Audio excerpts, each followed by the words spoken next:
சீராக்கின் ஞானம் 3ஆம் அதிகாரம் 16 முதல் 31 வரை உள்ள இறை வார்த்தைகள்.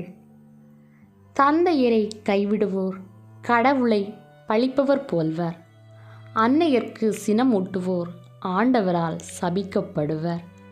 குழந்தாய், நீ செய்வது அனைத்தையும் பணிவோடு செய். அவ்வாறாயின் கடவுளுக்கு உகந்தோர் உனக்கு அன்பு காட்டுவர்.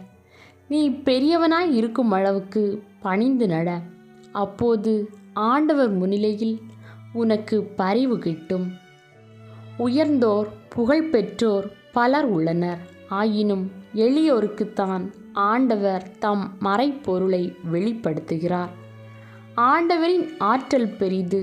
ஆயினும் தாழ்ந்தோரால் அவர் மாட்சி பெறுகின்றார். உனக்கு மிகவும் கடினமாக இருப்பவற்றை தேடாதே. உன் ஆற்றலுக்கு மிஞ்சியதை ஆராயாதே.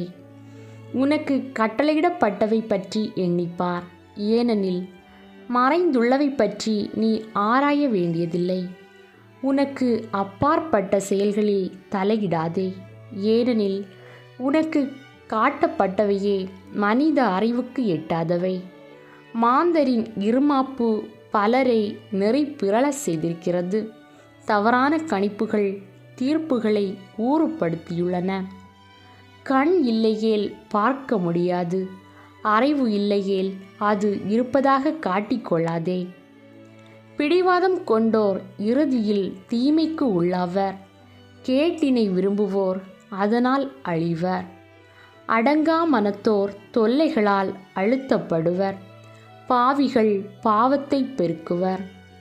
இருமாப்பு கொண்டோரின் நோய்க்கு மருந்து இல்லை.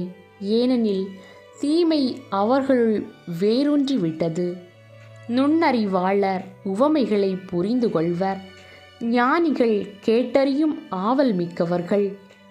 எரியும் நெருப்பை தண்ணீர் அவிக்கும். தருமம் செய்தல் பாவங்களை கழுவி போக்கும். நன்மை செய்தோர்க்கே நன்மை செய்வோர் தங்களது எதிர்காலத்தை எண்ணி செயல்படுகின்றனர். தங்களது வீழ்ச்சி காலத்தில் அவர்கள் உதவி பெறுவர். ஆண்டவரின் அருள்வாக்கு.